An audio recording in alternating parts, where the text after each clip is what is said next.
My wife had an affair with our neighbor, Tom, and I found out she was secretly siphoning off $250, $0 from our joint account with plans to run away with him, only to discover she was using that money to bribe a judge for a property deal that would leave me with nothing. I never thought I'd be the guy to find out my wife was cheating, let alone in such a brutal way. It all started with small signs, her spending more time away, secretive texts, and a weird attitude about money. But I guess the biggest shock came when I stumbled across the truth so blatantly that I couldn't ignore it anymore. The craziest part, it was all tied up with money, lies, and a plan I never saw coming. Her name was Lisa. We'd been together for almost 10 years, married for 6. She was the kind of woman who knew how to turn on the charm, but over the last few months I noticed her acting distant, secretive. She'd hide her phone when I entered the room, and her excuses about work trips or late nights started to sound thin. I was busy with my own job, running a small business, so I figured maybe stress was getting to her.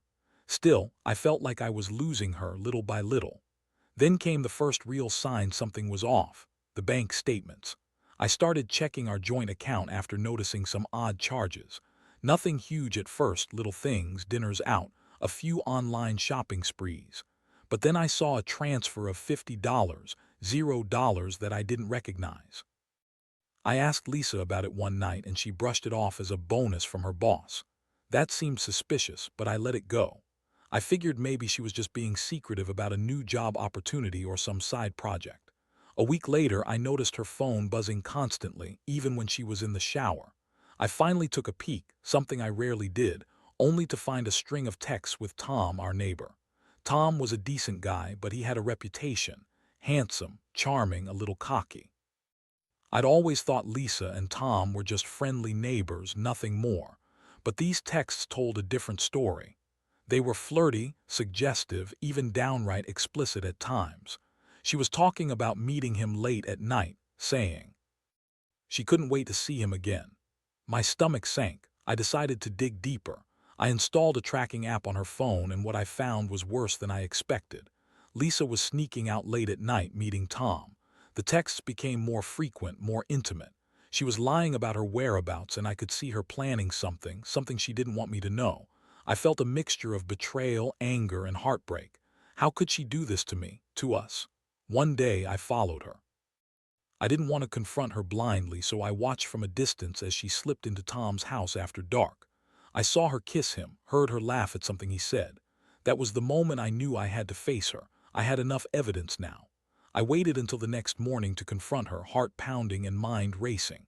When I finally sat her down, her reaction was nothing like I expected. She looked annoyed, even bitchy, and tried to brush it off. "You're overreacting," she snapped. "Tom and I are just friends. You're imagining things, you're so insecure." But I had the texts, the receipts, the proof. She kept lying, spinning stories about how she was stressed, how she needed a break, how I was just paranoid. It was exhausting listening to her deny everything, knowing full well she'd been caught red-handed. The emotional impact hit me hard. I felt a deep, raw pain, like someone had ripped my chest open. I was angry, furious at her betrayal, but also devastated that the woman I loved, trusted, and built a life with could do this. I kept asking myself how I missed all the signs, how I failed to see the cracks in our marriage. Every moment I thought about the years we spent together, the plans we made, the future I imagined. I couldn't help but feel like it was all crumbling before my eyes. But beneath the anger, there was a strange sense of clarity. I realized that this wasn't just about the affair. It was about the lies she told, the money she siphoned off, and her plans to run away with Tom. That's when I discovered the biggest shock of all. She wasn't just cheating for fun. She was planning to leave me with a hefty chunk of our joint savings, to start fresh with Tom somewhere else. I found bank statements showing transfers of over $250, $0, all supposedly for legal reasons or investment opportunities. But I knew better. I knew she was bribing a judge for some shady property deal she had arranged, one that would leave me with nothing. No house, no savings, no future. My mind reeled. How could she be so cold? How could she betray me like this and think she could get away with it? I felt like I was living in a nightmare, and I didn't see how I'd wake up from it anytime soon. The pain was overwhelming, but part of me was also furious. Furious at her, yes, but also at myself for not noticing sooner, for trusting her so blindly. That's where I am now, standing at the edge of everything I thought I knew, trying to figure out what to do next. Do I fight for the marriage? Do I confront her and try to salvage what's left? Or do I cut my losses and start over? Honestly, I don't have the answers yet. All I know is that I've been betrayed in a way I never imagined, and I'm trying to piece together the mess she left behind. After discovering everything, her affair with Tom, the siphoning of our savings, and her plans to run away, I felt like my world was crashing down around me. At first, I couldn't process it all. I kept rereading the bank statements, the texts, trying to make sense of how I'd missed all the signs. How could Lisa, my wife, the woman I trusted implicitly, lie to me so blatantly? I was furious, devastated, and honestly a little numb. I remember sitting alone in our living room, the evidence spread out on the coffee table. The bank statements showed the transfers 250, zero gone in just a few months, supposedly for real estate investments and legal fees. But I knew better. I knew she was bribing a judge to push through some shady property deal, one that would leave me with nothing. That realization made my stomach turn. She was planning to leave me with nothing, and I was supposed to believe she was doing it all for us. For her future. It was all a lie. I thought about confronting her again, but honestly I was too angry to speak. I wanted to call her out, to demand answers, but I also knew it wouldn't do any good. She'd lie, deny, spin some bullshit about how she was doing this for us, that she still loved me, all while sneaking around with Tom and siphoning our money. I'd been played, used, and now I was left with the wreckage. The next step was figuring out what to do. I couldn't stay in this house, not after what I'd uncovered. I started packing my things, trying to keep my emotions in check. I didn't want her to see how much she'd broken me. I knew I had to be strategic. If she was planning to run away with the money, I had to act fast. That's when I decided to hire a private investigator. I needed proof of her plans, her meetings with Tom, and any other shady dealings she was involved in. I also wanted to verify the extent of her financial manipulations. The pie was expensive, but I figured it was worth it. I needed to see the full picture before I made any moves. I wanted hard evidence, something I could use if I decided to go to the authorities or fight for my rights. While waiting for the pie to gather intel, I started digging into our bank accounts myself. I wanted to see if she'd hidden any other transfers or accounts. What I found was shocking. Multiple accounts in her name, offshore investments, and even a secret credit card she'd been using without my knowledge. She'd been planning this for months, maybe even longer. Every discovery made me angrier but also more determined. I wasn't going to let her get away with it. One night I sat down with my lawyer. I explained everything: her affair with Tom, the siphoned money, her plans to leave. We discussed the legal options. I could file for divorce, of course, but I also wanted to freeze her assets, get a court order to stop her from withdrawing any more money, and maybe even seize some of her accounts to recover what she'd stolen. It wasn't just about revenge. It was about protecting what was mine. As I waited for the legal advice to come through, I couldn't help but think about how cold and calculating Lisa had become. She was always bitchy, dismissive, and manipulative, but now it was like she had become a completely different person. Her lies were endless, her excuses flimsy. She kept insisting she was doing everything for our future, but I knew better. I knew she was planning her escape with Tom, with our money, and probably with the house we'd built together. The most surreal moment came when I found out about her bribing a judge.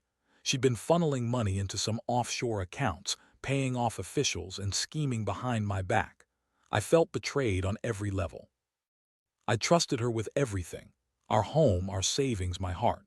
And she'd used that trust to manipulate, cheat, and scheme her way out of our marriage. I remember the day I finally confronted her again, not with anger this time, but with cold, hard facts. I laid out everything I'd uncovered: her texts with Tom, the bank transfers, the offshore accounts, the bribe money. Her face twisted into a sneer, and she tried to deny everything. She told me I was paranoid, jealous, and that I was overreacting. But I had proof. I had her own words, her own financial records. There was no denying it anymore. She finally broke down, yelling at me that I didn't understand her, that she was doing this for our future, that she loved me but she was trapped, and that Tom was the only way out. She said she'd always loved me, but her actions told a different story. I looked at her and realized she'd become someone I barely recognized, bitchy, manipulative, and utterly selfish. That's when I made my decision. I couldn't stay married to her, not anymore. I was done being taken for a fool. I decided to cut ties, to fight back, and to take control of my life again. I knew it wouldn't be easy. She'd fight me tooth and nail, probably try to lie her way out of it, but I was ready. I'd gather all the evidence, protect what was left of my reputation, and make sure she didn't get away with stealing everything we had. This is where I stand now. The house is empty, most of my things are packed. The legal process is starting. I don't know what the future holds, but one thing's clear. I won't be the victim in this story. Not anymore. After I made the decision to fight back, everything moved faster than I expected. The first step was locking down our finances. I contacted my lawyer and told him everything I had uncovered: the offshore accounts, the bribe money, the secret credit card Lisa had been hiding. We agreed to freeze all her assets and start legal proceedings to prevent her from withdrawing any more money. I also hired a private investigator to get more concrete evidence of her meetings with Tom and her plans to leave town with the money. While the legal stuff was being processed, I spent days going through our financial records, trying to piece together exactly how deep her deception went. It was more than just the affair. She'd been systematically draining us, planning her escape for months. I found emails and receipts that proved she'd been funneling money into offshore accounts, paying off officials, and even bribing the judge involved in the property deal she'd been pushing. That part hit me hardest. She was willing to corrupt the system, cheat her way out of everything we had built. Meanwhile, I kept a low profile, not wanting to tip her off. She was still acting bitchy, dismissive, and manipulative whenever she was around. She kept insisting she was doing everything for our future, that Tom was just a friend, and that I was overreacting. I knew better. I'd seen the texts, the bank transfers, the off-the-books accounts. She was lying through her teeth. One night I caught her in a lie. She said she was working late at her sister's house, but I tracked her location through the phone app I'd installed. She was actually meeting Tom again at some fancy hotel downtown. I watched her walk in, her high heels clicking on the marble floor. I felt a surge of rage and disgust. This wasn't just some fling. It was a full-blown betrayal, with her plotting to leave me with nothing. I decided I needed to confront her directly, but this time with all the evidence. I waited until she was back home, then showed her the bank statements, the offshore account details, and the texts from Tom. Her reaction was priceless. She tried to deny everything, called me paranoid, said I was crazy for accusing her of stuff I had no proof of. But I had everything on my phone, all the proof I needed. I asked her point blank, was she planning to leave? Was she planning to take our money and run? She looked at me with her bitchy smirk, then finally snapped.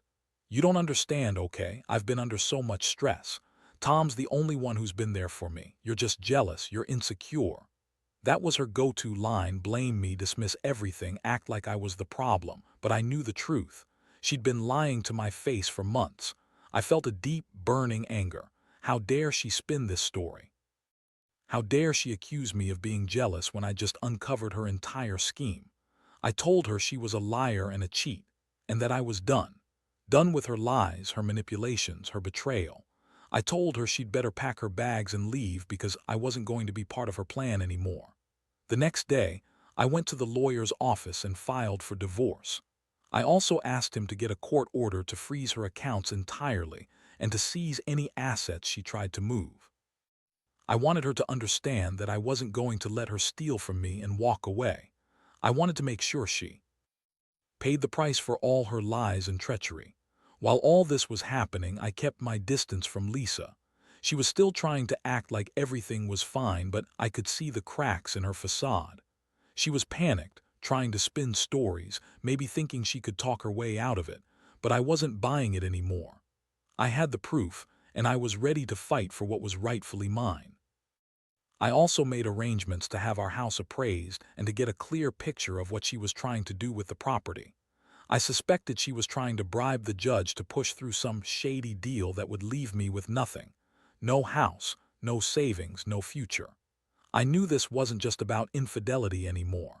It was about her trying to screw me over legally, financially, and emotionally.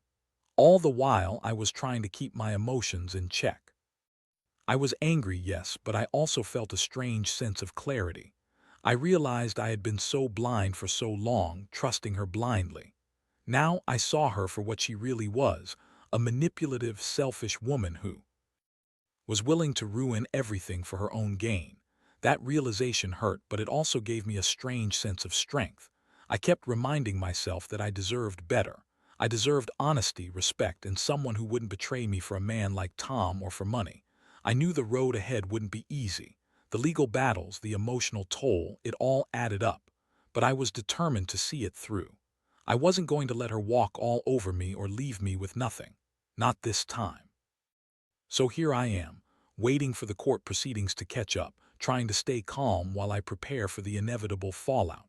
I know Lisa will fight me, probably try to manipulate the system or spin more lies.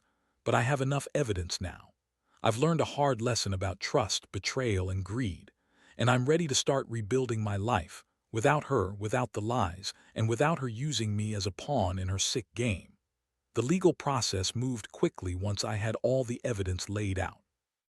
My lawyer was aggressive, filing for the immediate freeze of Lisa's assets and requesting a court injunction to prevent her from transferring any more money or property. I felt a strange mix of relief and dread, relief that I was finally taking control, but dread over what was to come. I knew Lisa wouldn't go quietly.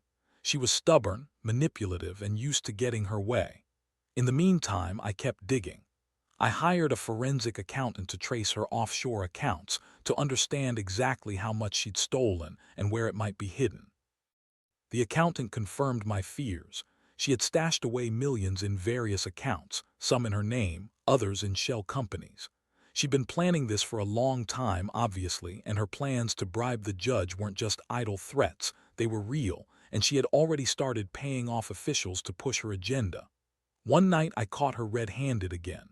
She was on her laptop, trying to log into one of her offshore accounts.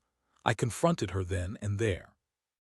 Her face twisted into a sneer, and she snapped at me that I was crazy for snooping, that I was jealous, that she'd never do anything to hurt us. But I had the screenshots, the transaction records. She was caught. That moment I saw her for what she truly was. She'd become someone I barely recognized, someone who would lie, cheat, steal, and manipulate to get what she wanted. The confrontation turned heated. I told her I knew about her plans to leave, to run with Tom, to leave me with nothing. Her eyes flickered with panic, then anger. "You don't understand," she spat. "Tom and I are in love. We're going to be happy somewhere else, away from your stupid rules and your control. I deserve better than this." Her words cut deep, but I kept my composure. I told her I wasn't going to let her ruin everything we'd built, that I was fighting for my rights, for my dignity. At that point, she started to cry, fake tears, I thought. She played the victim card, claiming she'd been trapped, that she'd only done all this because she was so unhappy, that I was the problem. It was classic Lisa, lying, manipulating, trying to guilt me into giving her what she wanted. But I'd heard enough. I told her she needed to leave, to pack her things and get out, because I wasn't going to stand for her bullshit anymore.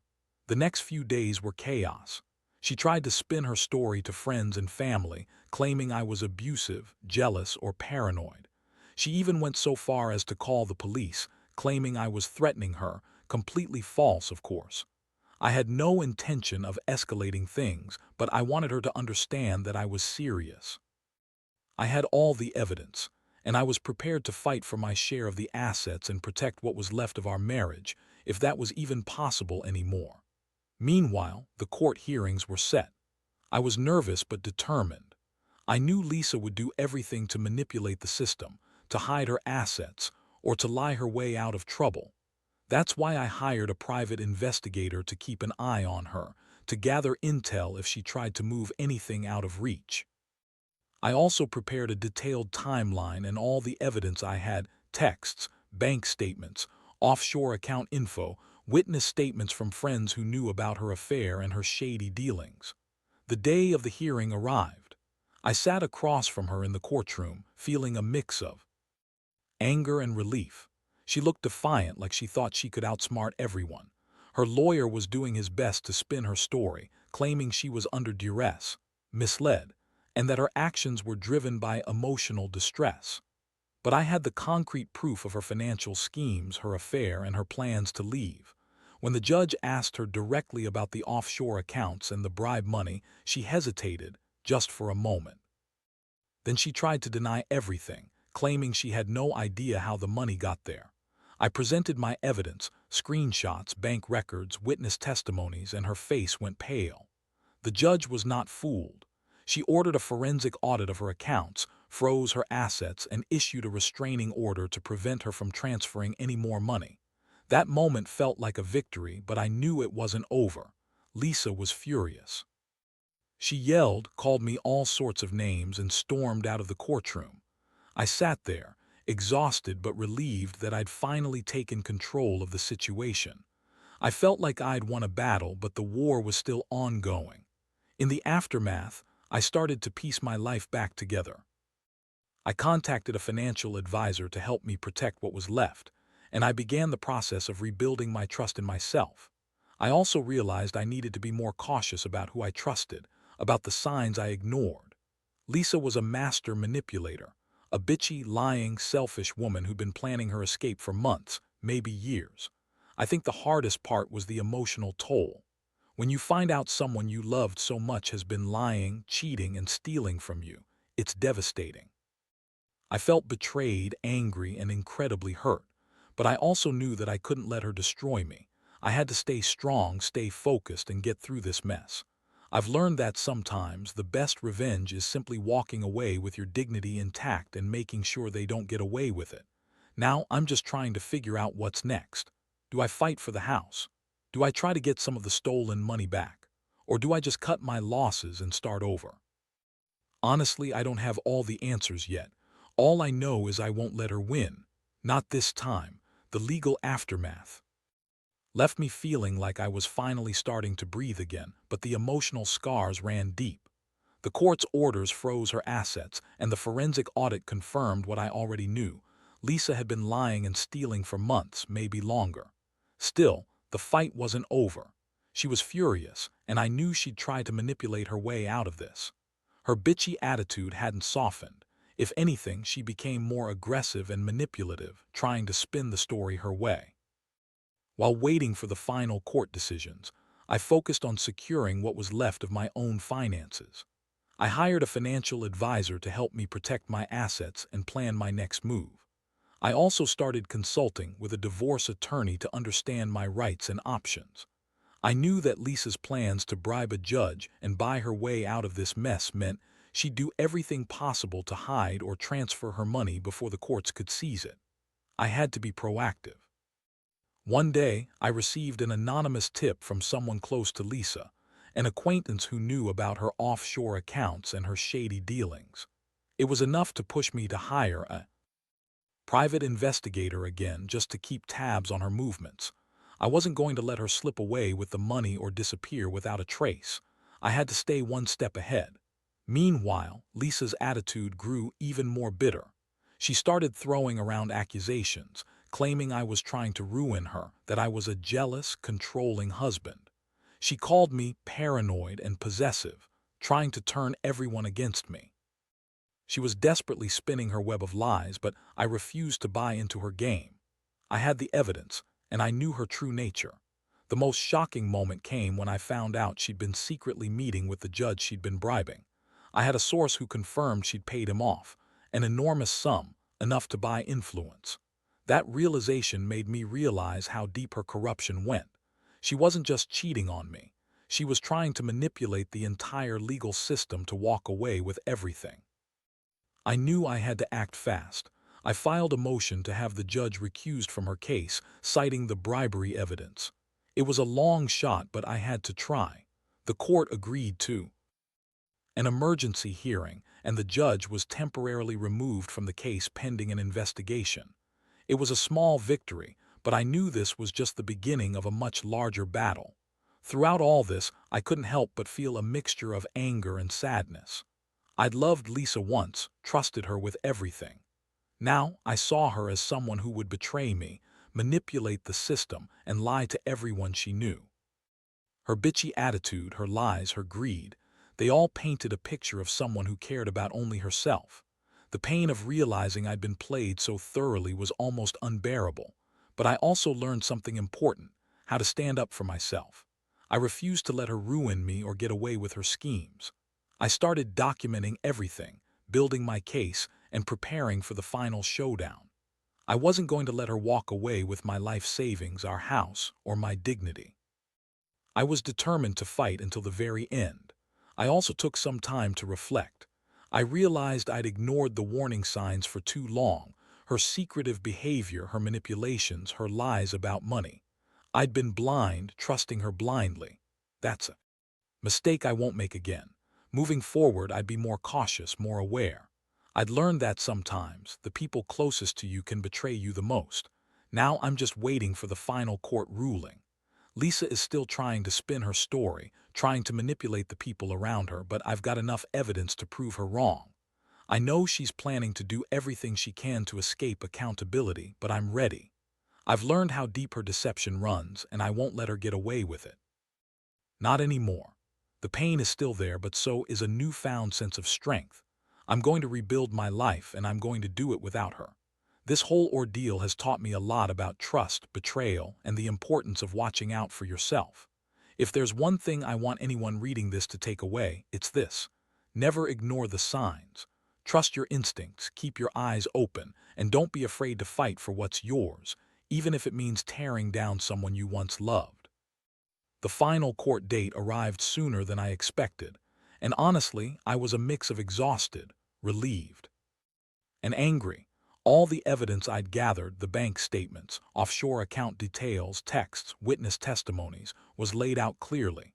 Lisa, sitting across from me, looked defeated but still managed a bitchy sneer. She thought she could manipulate her way out of this, that her money and lies would somehow carry her through. But the judge wasn't having it. The court delivered a decisive ruling. They ordered her assets to be fully seized and liquidated to compensate for the stolen funds. The judge also dismissed her bribery claims, citing overwhelming evidence of corruption and fraud. The house was awarded to me, and the court mandated her to pay damages for the financial damages she caused. It was a victory, but one that left a bitter taste in my mouth. Lisa's reaction was classic. She screamed, called everyone a liar, accused me of ruining her life. She tried to spin her narrative, claiming she was the victim, that I'd driven her to this point. But the judge's ruling made it clear. She'd been caught red-handed, and her manipulations weren't going to save her anymore. She stormed out of the courtroom, still shouting, still bitching, but I felt nothing but a strange sense of closure. In the weeks that followed, I focused on rebuilding. I contacted the bank to secure my remaining funds, changed my contact info, and cut off all ties with Lisa. I also worked with my lawyer to finalize the divorce. It was a messy, painful process, but I knew I had to move forward. I started therapy to deal with the emotional fallout, trust issues, betrayal, the anger, and slowly I began to heal. Looking back, I realize how much I learned from this nightmare. Trust is fragile, and sometimes, the people you love the most can betray you in ways you never imagined. Lisa's greed, her lies, her manipulations, they all showed me that beneath her bitchy exterior was someone utterly selfish and ruthless. Her affair with Tom was just part of her bigger plan to cheat her way out of our marriage, steal our money, and start fresh with her lover. What hurts the most is knowing I was so blind for so long. I ignored the signs, dismissed the small red flags, and gave her too much benefit of the doubt. That's a mistake I won't make again. I've learned to trust myself more, to watch out for my own interests, and to be cautious about who I let into my life. Now I'm finally free. The house is mine, the bank accounts are secure, and I'm focusing on my future. I've started rebuilding my life, new job, new friends, new outlook. It's not easy, but it's necessary. I refuse to let her betrayal define me. I've come out of this stronger, more aware, and more determined to never let anyone hurt me like that again. To anyone reading this who might be going through something similar, trust your instincts. Pay attention to the red flags, even if they seem small at first. Don't ignore the signs of greed, manipulation, or dishonesty. And most importantly, fight for yourself. Sometimes, the only way to truly move on is to confront the lies, the betrayal, and take back what's yours. That's what I did, and I have no regrets. I lost a wife, but I gained my dignity and a new chance at life.